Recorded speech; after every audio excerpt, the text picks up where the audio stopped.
Ngayong gabi ay sasagot lang ako ng may mga concern or query regarding sa Pag-ibig Housing Loan. Ito yung concern ng ating viewer. Meron siyang housing loan sa Pag-ibig Fund and then hindi pa siya fully paid. Ngayon, nag-aalinlangan siya, nag-aalala siya kasi gusto niya mag-file sa Pag-ibig Fund ng Provident Fund or ng Pag-ibig Claims. Kung ang housing loan balance niya ba daw ay iaawa sa Provident Fund na makukuha niya sa Pag-ibig Fund. The answer is no. Kasi si housing loan po ay ibang kategory po siya ng ating contribution at ng ating mga kautangan sa Pag-ibig Fund like multi-purpose loan at saka sa calamity loan. So, ibang kategory po siya. So, ayun, hindi talaga siya inaawas ng Pag-ibig Fund kasi kawawa naman si member kung iaawas yun. Pero before daw kasi, sabi ng taga-Pag-ibig Fund na nakausap ko, dati daw ganun yung proseso. Kapag meron kang housing loan balance, ay hinahatak pa nila ito sa makukuha mo sa Pag-ibig Fund.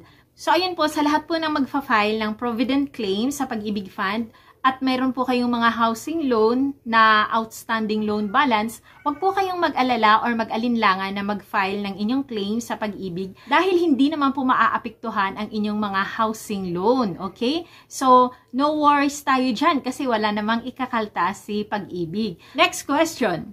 Bagong empleyado sa isang company na pinagtatrabahuan, pwede na ba agad mag-file ng Pag-ibig loan? The answer is hindi pa po agad-agad. Kapag bago po tayo sa ating mga employer na ating mga pinapasukan, siguraduhin po muna ninyo na meron kayong at least 1 month na hulog sa bago ninyong employer at make sure na ito po ay posted na sa Pag-ibig Fund na naipost na po ng Pag-ibig sa account ninyo. The moment po kasi na meron ka ng at least 1 month na contribution na pumasok sa'yo galing sa bago mong employer po, ay qualified ka na po na makapag-file ng Pag-ibig loan.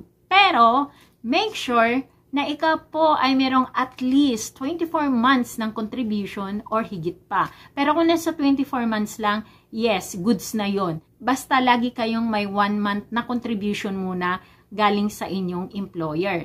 At syempre, hindi lang yon.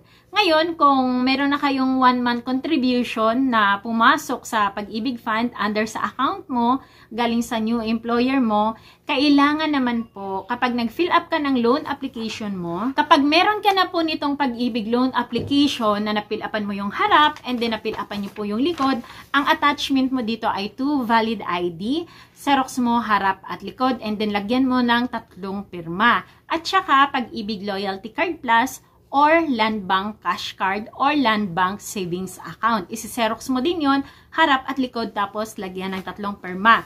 And then make sure din po na ang inyong payslip na isang buwan na pinakabago, like for example, anong month na ngayon? August. Ang pwede nyong breakdown dito ay buong June or buong July, okay? Na sahod din nyo.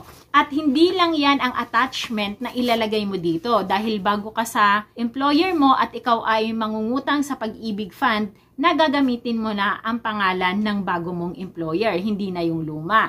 So, kailangan mo pa ng merging form. Manghihingi ka ng merging form sa employer mo or sa Pag-ibig Fund. Kung available po sa employer ninyo, pwede kayong manghingi doon. Kung wala po si employer mo ng merging form, ay pwede ka pong manghingi doon kay Pag-ibig Fund mismo. And then, i-attach mo din siya dito sa yung loan application. Bakit kailangan mo pa ng attachment ng merging form or ng consolidation? Dahil ikaw po ay bago sa kumpanya na pinapasukan mo, so it means, isa pa lang yung contribution mo, 1 month. Hindi ka naman pwedeng mag-loan sa Pag-ibig Fund na 1 month lang. Kasi nga, di ba, at least 24 months na contribution. So, yung mga previous employer mo, na pinanggalingan mo, na pinagtrabahuan mo before, yun po kasi ang isusulat mo doon sa consolidation or sa merging form. Lahat ng mga kumpanya na pinagtrabahuan mo dati ay isusulat mo doon yung pangalan and then the address of your previous company and then yung date kung kailan ka nag-start at kailan ka nag-end sa kanila. And then may nakalagay din na current employer. So, yung current employer, malamang yung bago mong kumpanya na pinagtatrabahuan ngayon. And then, wala na pong pipirmahan doon ang iyong bagong employer dahil sa'yo lang yun. Okay? So, ayun, pwede ka na mag-loan.